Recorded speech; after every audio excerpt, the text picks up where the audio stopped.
Have you ever purchased a palette thinking that it was going to be the end all be all to your makeup problems, the perfect solution? A palette that had all of your eyeshadow colors. It had your blush, your bronze, your brows, your eyeliner, everything that you could possibly need, concealer, everything except for your foundation. You could use it every day. You could use it when you travel. It was small, it was compact, it was perfect. And then you get it, and it's beautiful. And as you begin to use it, you realize it's not all good for your aging skin, or maybe the colors don't all work for you. That's what happened with this. It was clumsy. It was like an accordion, and I was constantly fidgeting with it, opening it, closing it, trying to turn it back on itself so that I could hold it in one hand and work with it. It was heavy, very, very heavy. And there were only a few products or a few pans of product that really worked for me and my aging skin. I actually filmed a video, a get ready with me using this palette, and I will post it at the very end of this video for those of you who have not seen it. I think I accomplished a very good look with the product in here that I could actually use, but the rest of it was just wasted on me. So I decided to deconstruct this It Cosmetics Beauty Book Volume 2 and take only the product that I could use that worked for me and put it in a Z palette so that I could have it at my fingertips. Easy to use, nothing that I wouldn't use, something that I could get a complete look with just by adding some eyeliner, eyebrows, and some foundation. What you're watching is me deconstructing this palette to make it very workable for me. I thought long and hard about it, but I knew if I didn't make it workable for me, that it would be pushed to the back of the drawer and I would never use it. I did something that I think every content creator here on YouTube has done at one time or the other. I started the deconstruction, tearing the palette up, and then realized that I had not hit the record button. So I could not go back and refilm that because the palette was already apart. Toward the end of the video, you'll see the actual shell of it and what I do with it, so stay tuned for that. You'll also notice that a couple of times when I was lifting the pan out of the tray, the powder cracked. And what I did for that is very carefully, after I removed the pan, I took rubbing alcohol and poured a little into the pan and then tapped the powder down, and it smoothed it out and dried it, and it was just fine. Let me tell you the tools I'm using too. You'll see me using an X-Acto knife. You'll see me using a paring knife from the kitchen. I am also using my heat tool, my heat gun from my crafting closet. I will tell you that this little device is very dangerous. It gets very, very hot, and this palette did heat up and the pans did heat up. So be careful if you're using one of these. I've watched many YouTube videos on how to do this, and I noticed that a lot of people use their flat iron that they use to straighten their hair. Just putting the tray down on the flat iron will eventually melt or soften the glue too, so that you can release it from the pan. What I'm going to do now is I am going to speed this video up and find some fun, entertaining, upbeat music that you can listen to while you watch me deconstruct this, and I will come back on the other side.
What I am doing now is I'm taking the Z palette, and I will have a link for a Z palette in the description box below. Z palettes come in all different shapes and sizes and colors, and you will find one that works for you. They generally come with some little magnets that you can use if you need to hold the pans in the palette. My pans, I left a tiny little bit of glue on them so that that would hold the pan in the palette. I work with what I have, arranging it in the palette in a way that I think will work for me.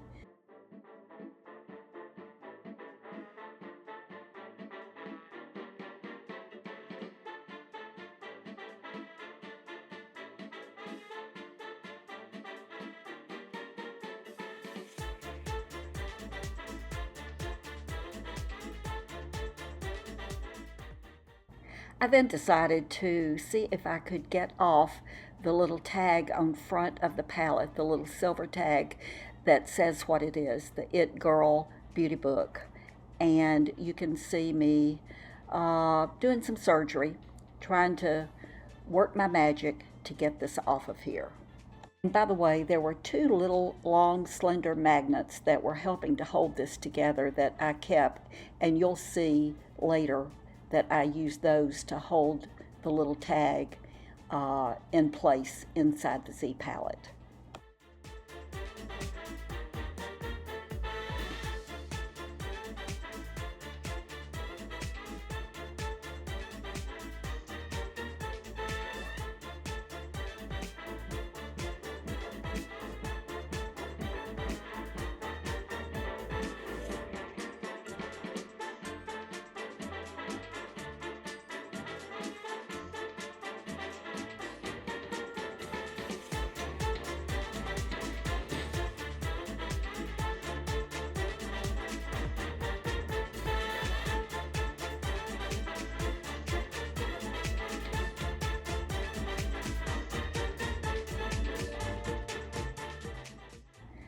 I am already really enjoying this little Z palette with just the products that I need. I can put my foundation on, I can put my eyeliner and my mascara, and I have in one place, in one palette, a blush, a bronzer, eyeshadows, and I know from the little tag exactly what's there. Perfection for me. Here is another one that I did, several months ago. And this is just 3 blushes that I like, a few eyeshadows in my colors, and it's a whole face for me. It's the color part of my face. I love these. And here we go, picking the glue off of my fingers, gathering up everything that I'm throwing away. I didn't use it, I won't use it, I'm not keeping it. I can't imagine anyone being able to do anything with it in this condition. There is the outside, the skeleton of the palette itself. You can see how clumsy it was to work with. And I'm walking right straight over and into the trash it goes. Bye. Thank you so much for watching. Don't forget to go out and be kind. Be kind. I love you. And here is the Get Ready With Me that I told you about. So enjoy. Just click and it'll take you right to the video. Bye-bye.